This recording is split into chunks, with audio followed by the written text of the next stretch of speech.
I understand the argument about the arbitrary points different people can choose for what life is, but I think most people find partial birth abortion more reprehensible than normal abortion. Yes. So, but from what I'm hearing is that it's almost like you're saying there isn't a moral distinction because if it's life at conception, partial birth is equally as bad. Do you have a position that there's some kind of moral continuum that as you have more development, it is increasingly more immoral, or and specifically with regard to partial birth? That's a really good question. I wouldn't say we have a continuum, but I do think it makes sense to acknowledge a difference. So this is how I see it. There's two kinds of value we're talking about. We're talking about intrinsic value, and then we're talking about, I think some people refer to it as instrumental value, but the point is a sort of additional factors. So the idea is that there's a baseline of intrinsic value for all human beings, and then above that there are additional factors. So for example, when you have abortion at the level when the fetus can feel pain, that's wrong because it kills a human being, and it is additionally wrong because it causes them pain. Right? So, no, you don't have to say they're all equally wrong. I don't think that they are all equally wrong, and I think intuitively most people don't feel that way, and maybe they feel like they have to say that because they haven't figured out how to articulate it differently. But no, I would not say they're all equally wrong. Personally, I would think that, for example, a miscarriage, a spontaneous abortion, which could be a tragedy and a heartbreak to a woman, is not the same thing as an induced abortion, which is not the same thing as a partial birth abortion, which is not the same thing as infanticide. There's differences. I think that they all have problems, but different problems. Yeah. So, there was that recent statistic came out that's saying like the number of abortions decreased in the U.S. Mm-hmm. And then there are a lot of websites that were saying it's because of the increase in birth control versus the pro-life movement doing stuff. So I guess, what's your take on like what's actually happening? I can't say that I know what's happening. I've read some of the blogs saying they know what's happening. I expect that it's a combination of factors, and frankly I was actually a little disappointed that everyone was so eager to make sure the other side didn't get credit. It's good news.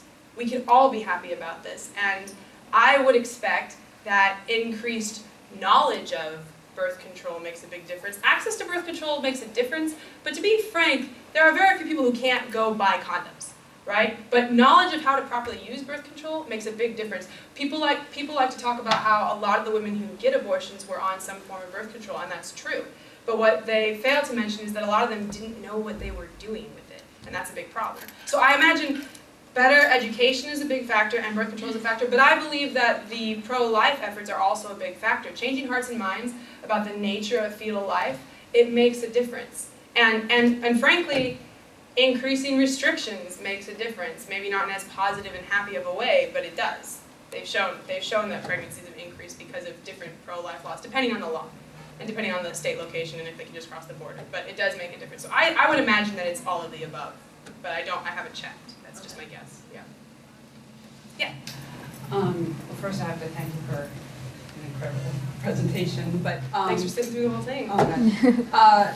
You brought up a little bit about the inconsistency of the self-awareness or consciousness argument, which you know I do hear a lot and whatever. And then kind of coupled with that, and then I was wondering if you have experience with that. Is well, maybe they're one and the same argument. One is the recognition of yes, this is a life, and we're ending this life, but the life of the woman or the mother is more important. The quality of life, the consciousness, the level of consciousness, whatever.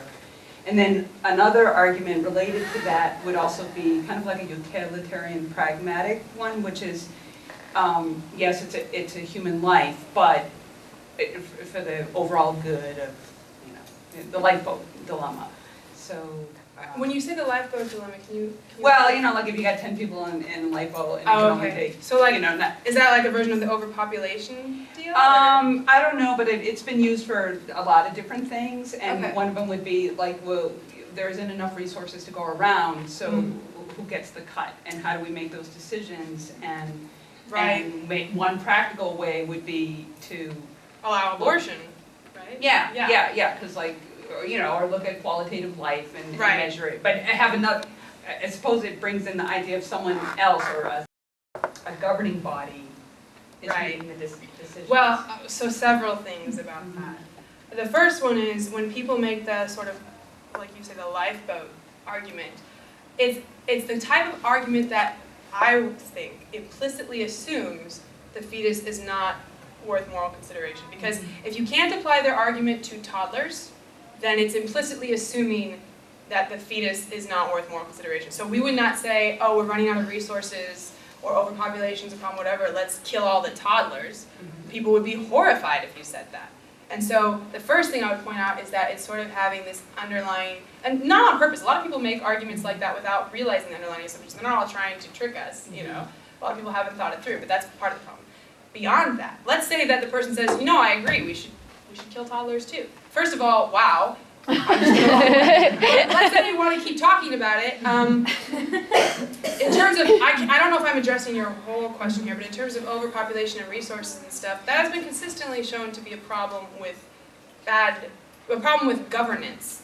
We have the ability to create enough resources for the current Earth's population, and the population is the growth is slowing, and they expect that in 50 years it'll start to decrease. It's already decreasing in industrialized nations. The United States is only keeping its population up because of immigration. And that's true for a lot of Europe too. So if you want to get into the specifics of that, I don't think it's really a big picture concern. But I think the more important thing is that they're implicitly assuming a difference in value, and that's what we want to be talking about. Does that answer your question? Yeah. Anybody else? You were first. Yeah. Okay. What's the best way to respond to people who say that you make abortion illegal, that will increase the black alley abortions?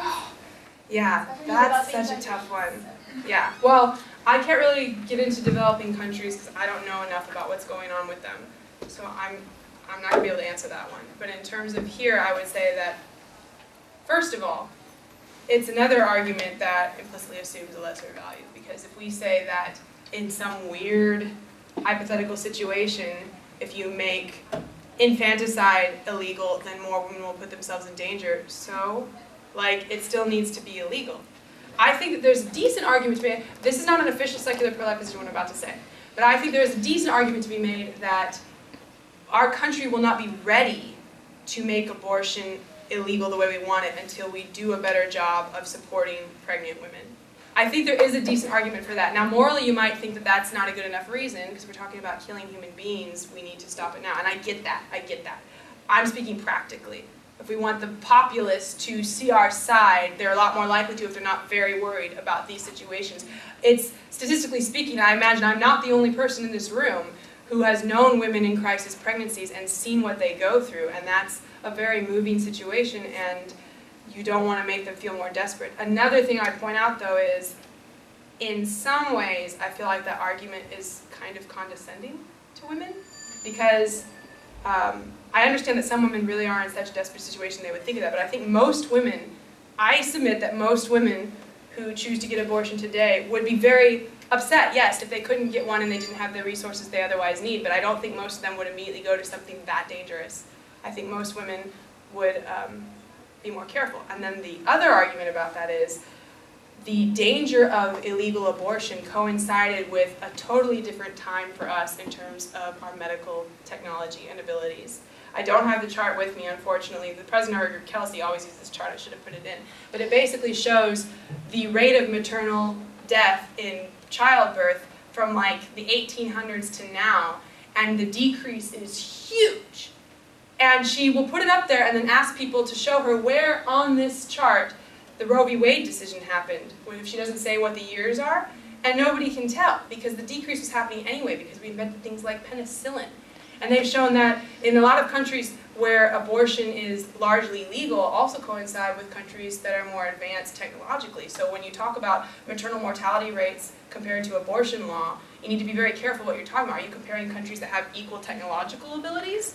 Or are you comparing a third world country that doesn't have this stuff with a first world country that does, and then saying the difference is based on their laws and not their medical abilities? So there are several different arguments with reference to that. But I would say that if someone is making that argument, it's usually coming from a place of caring for women, and you should address the emotional side of it first and foremost, because that's I feel like that's a pretty legitimate concern.